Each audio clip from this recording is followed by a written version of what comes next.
കളക്ടറും അത് പൊളിക്കാനായിട്ട് വന്ന സമയത്ത് ഞങ്ങളതിനെ തടഞ്ഞല്ലോ. ഈ തടഞ്ഞതിൻ്റെ അന്ന് മുതൽ എൻ്റെ അമ്മ, എൻ്റെ അനിയൻ്റെ വൈഫ് ഇതൊരിക്കലും ആഹാരം കഴിച്ചിട്ടില്ല. അവരിപ്പോൾ മെഡിക്കൽ കോളേജിൽ അഡ്മിറ്റാണ്. ഒന്ന് ആലോചിക്കുക, ഒരു കുടുംബത്തെ ഇല്ലാതാക്കാൻ വേണ്ടിയല്ലേ ഇതൊക്കെ നടക്കുന്നത്? സമാധാനപരമായിട്ട് ഉള്ളൊരാശ്രമം, അല്ലെങ്കിൽ സമാധാനപരമായിട്ടുള്ള ഒരു വീട്, സമാധാനപരമായിട്ട് മുന്നോട്ട് കൊണ്ടുപോയിക്കൊണ്ടിരുന്ന ഒരു ശിവന്റെ അമ്പലം, അവിടെ സമാധിയായ എൻ്റെ അച്ഛൻ,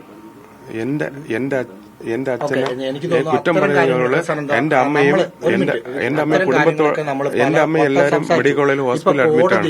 ഞാൻ ഇനി ഇത് എന്ത് പറയട്ടെന്ന് എനിക്കറിയില്ല. കോടതി വിധിയിൽ എന്താണ് പ്രതികരിക്കാനുള്ളത്?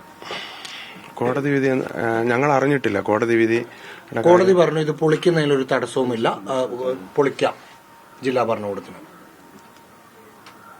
അത് നിങ്ങൾ പറയുന്നതല്ലേ കാര്യം. ഞങ്ങൾക്ക് അറിയണമല്ലോ. നമ്മുടെ ഹിന്ദു ഐക്യവേദിയും ഹിന്ദു സംഘടനകളും അവര് പറഞ്ഞില്ലല്ലോ ഞങ്ങളടുത്ത്. ഇതിനകത്ത് തുടക്കം മുതൽ നിങ്ങളോട് പറയുന്നത് തുടക്കം മുതൽ നമ്മൾ ചോദിക്കുന്നില്ല. എന്നൊരു സംശയമുണ്ട്. അപ്പൊ ആ ഒരു സംശയം ദൂരീകരിക്കാനായിട്ട് ഇത് പുറത്തെടുക്കണം എന്നുള്ളതാണ് പരാതിയുടെ അടിസ്ഥാനം. അത് തന്നെയാണ് കോടതിയും പറഞ്ഞിരിക്കുന്നത്. ഇത് മാൻമിസിങ്ങിന് കേസെടുത്തിട്ടുണ്ട്. അപ്പൊ ഇയാളെ കണ്ടെത്തുന്നതിന് ഇത് തുറന്ന് പരിശോധിക്കണം. അതിൽ തെറ്റില്ല. അത് ചെയ്യുന്നതിന് എന്താണ് തടസ്സമെന്നാണ് കോടതി ചോദിക്കുന്നത്. ഞാൻ പറയുന്നത് സമാധി എന്ന് പറയുന്നത് കളങ്കപ്പെടുത്തുന്നതിനെക്കാട്ടിലും നല്ലത്. ഇപ്പൊ നമ്മളെ ഇന്ത്യയിൽ എന്തെല്ലാം ഇതുണ്ട്, സ്കാൻ വെച്ച് ചെക്ക് ചെയ്തുകൂടെ എന്നാണ് ഞാൻ ചോദിക്കുന്നത്. അതിനകത്ത് ആളുണ്ടോ ഇല്ലേ എന്ന്. അത് നടക്കില്ല എന്നാണ് കോടതി പറഞ്ഞത്. അത് സ്ലാബ് പൊളിക്കണം, അവിടെ ആളുണ്ടോ എന്ന് നോക്കണം, ആളെങ്ങനെയാണ് മരിച്ചതെന്ന് നോക്കണം, പോസ്റ്റ്മോർട്ടം നടത്തണം എന്നതൊക്കെയാണ് കോടതി പറഞ്ഞിരിക്കുന്നത്. സ്വാഭാവികമായും നിയമത്തിന്റെ വഴിക്ക് പോട്ടെ എന്നതാണോ സനന്ദൻ പറയുന്നത്? നിയമത്തിന്റെ വഴി പോകുന്നതിൽ നമുക്ക് യാതൊരുവിധ പ്രശ്നങ്ങളും കാര്യങ്ങളൊന്നുമില്ല. ഇപ്പോ ക്ഷേത്രത്തെ സംരക്ഷിക്കുക എന്ന് പറയുന്നതെന്ന് പറഞ്ഞു കഴിഞ്ഞാൽ ഹിന്ദു ഐക്യവേദിയുടെയും ഹിന്ദു സംഘടനകളുടെയും ഇപ്പോ അവരുടെ ഇതിലാണ്. ഇപ്പൊ അവര് നമ്മുടെ ഒരു ഡിസ്റ്റിങ്ഷൻ പറയട്ടെ, നമുക്ക് ബാക്കിയുള്ള കാര്യങ്ങൾ എന്താണെന്ന് വെച്ച് കഴിഞ്ഞാൽ അപ്പോഴും പറയാം. അതല്ല, ഇപ്പൊ ഈ കോടതിയുടെ വിധി നിങ്ങൾ മാനിക്കുന്നുണ്ടോ ഇല്ലയോ എന്നുള്ളതാണ്. ഇപ്പൊ ഹിന്ദു ഐക്യവേദി പറയുന്ന പോലെ മുന്നോട്ട് പോകാനാണ് നിങ്ങൾ ആലോചിക്കുന്നത്. പക്ഷേ കുടുംബം, അതായത് നിങ്ങളുടെ അച്ഛനാണ്, നിങ്ങൾ വെച്ച സത്യസന്ധമായിട്ട് മാനിക്കുന്നവനാണ് ഞാനും.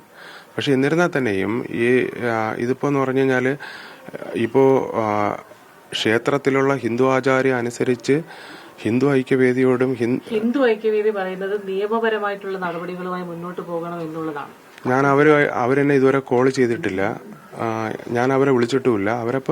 ഞാൻ അവരുമായിട്ടൊന്ന് സംസാരിച്ചു നോക്കട്ടെ.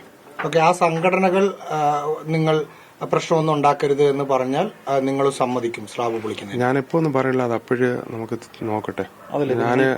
ഞാൻ നോക്കട്ടെ അവരുടെ മറുപടി പറയുന്ന കാര്യത്തിനോട് അങ്ങനെ പറ്റില്ല. അതുപോലെ നിങ്ങൾ പറഞ്ഞ ഒരു തരത്തിലും സ്ലാബ് പൊളിച്ച് പുറത്തെടുക്കാൻ പറ്റില്ല എന്നുള്ളതാണ് നിങ്ങൾ സ്വീകരിക്കുന്നത്.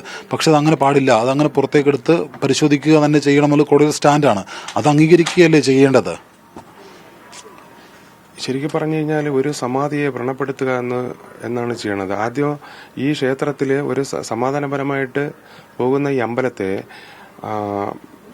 എന്താ പറയാ, ഇവിടെ നടന്ന സംഭവം ഇത്രയും പ്രശ്നങ്ങൾ വരാനായിട്ടുള്ള കാരണം എന്താണെന്ന് ഇതുവരെയ്ക്കും അന്വേഷിച്ചിട്ടില്ല.